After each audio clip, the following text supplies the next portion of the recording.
So if you missed the last video, Ephraim and I tried camping for the first time in Joshua Tree National Park. And before heading back to LA, we decided to stop in a place called Salton Sea, which is a lake that was once a booming resort destination until a hurricane came and wiped out the lakeshore communities, putting the beaches completely underwater. The Colorado River once flowed into the lake, but then after the catastrophe, the river was diverted to other sources. What's sad is that toxins were later dumped into the slowly evaporating sea, and due to evaporating toxic water, the air triggers asthma problems for those still left in the community.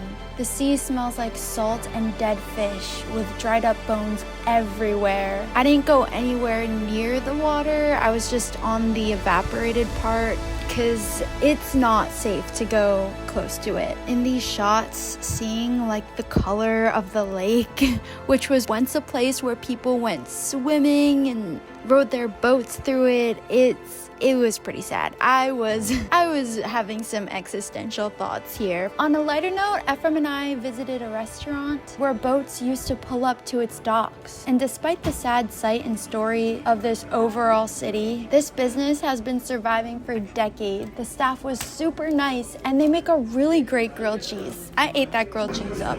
This is bigger than you, Kelsey. This was all just a reminder to show the evolution of a place and the resilience of the people who survive it, and to always support small businesses, of course. Customers, everyone!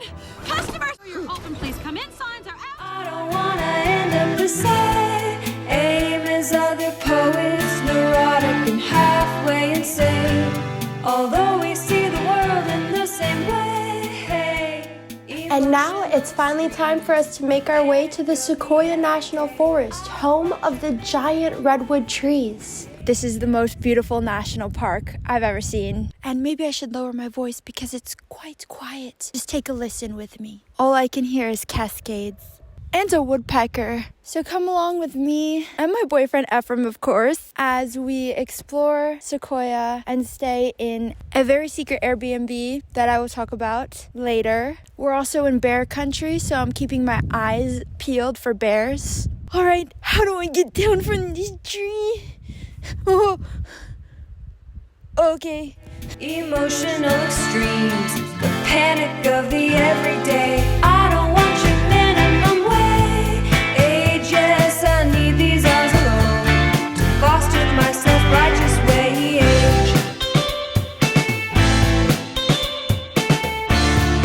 Me trying to be cute and climb up on the tree log, but slipped. Ugh, I have such bad balance. It's actually not that cold.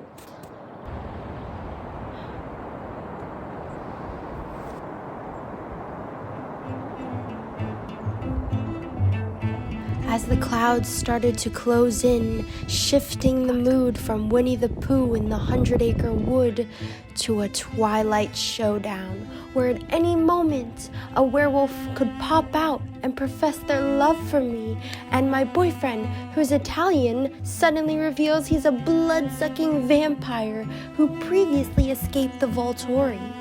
And then I will be forced to protect myself with a magical staff, and later find out that I'm a wizard.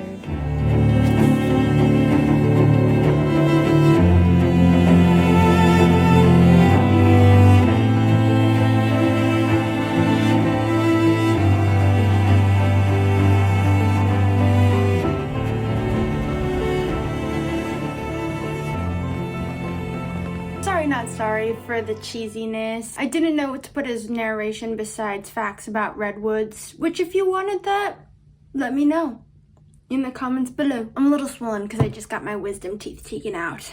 Okay, back to the retro RV you've been waiting for. And zoinks, it's not this one. Surprise, the camper is not in the middle of Sequoia. It's actually in the middle of this suburban neighborhood in a town like a half hour away from the national park. But when I saw this on Airbnb, I immediately fell in love. It is the cutest retro RV and it's yellow. So here's a quick tour of the outside. There's this tandem bike, seating next to a propane fireplace, so convenient. More seating, a hot tub to dip into later. And heading inside, the inside had yellow detail too, which was so cute. And there was a sign that said, "Welcome to Winnie the Brave." Oh, Winnie. I love how many spots you can nap in an RV. It's just so convenient. Just way more spacious than a van. And I'm 5'2" for reference, so here's how tall I stand in the RV. So growing up, my family loved going to national parks. And every time we went to national parks, I always saw people pull up with their RVs and their campers and their camper vans. And I tried to convince my dad to rent one of these things and drive it around. But he was always too scared to drive such a big vehicle, which is so valid. Honestly, I don't know if I could drive something like this. The bathroom is tiny, like the size of an airplane bathroom, basically. The bed was so cozy. I also think if my family and I were to travel in an RV, we would be fighting over spots to sleep. Then for the driver's seat, which is so retro. Those seats felt like comfy leather chairs that recline when you're watching TV. Then for the view, the suburban houses. Alright, out of the camper, and now it's time for dinner. We're having Trader Joe's plant-based hot dogs with a really good hamburger sauce. Every time there's a bonfire or fire and I have to roast something, I always try to come up with a method to roast it as fast as possible. Even though this is like a patience type cooking, hot dog was so good, especially with the sauce. Comment below what your favorite camping foods are, because so far I just know of hot dogs and s'mores. To me, you just can't have a camping trip without roasting marshmallows and having s'mores. It's just essential. Just eating s'mores with my boy, having some good conversation. Honestly, we're probably just planning the next trip, so talking about Sequoia. And then trying the hot tub, it was so nice. Also, the hot tub has lights that change colors, which we discovered after a quick shower. It was game time. And retro Uno to match the retro RV. It's old. Old Uno. I love that. I don't even remember what movie we were watching here. I wasn't paying attention. I'm kind of competitive when it comes to any game. You can do that. I don't know if I can, but it sounded really And the good. score here at the end ended up being 3-3. But I was so salty when Ephraim won 3 back-to-back games. I was not having it. You can see my reactions here.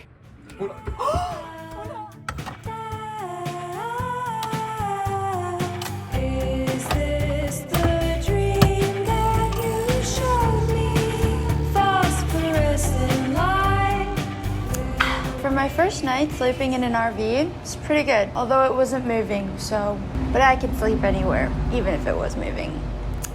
I gotta say, an RV is definitely a step up from camping. A lot more rough still, but at the same time more glamorous. Just in my opinion. Depends on the RV. But it's honestly, I feel really safe right now, starting out with this. We are like 5 minutes from town, and you can hear the traffic, I think.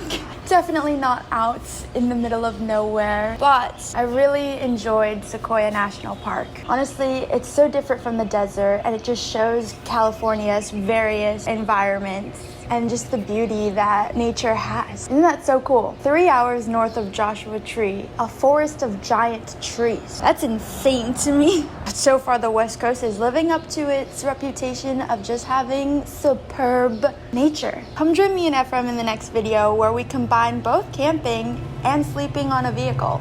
In hint, actually not so much a hint, the Tesla Cybertruck. Okay, on to the next adventure.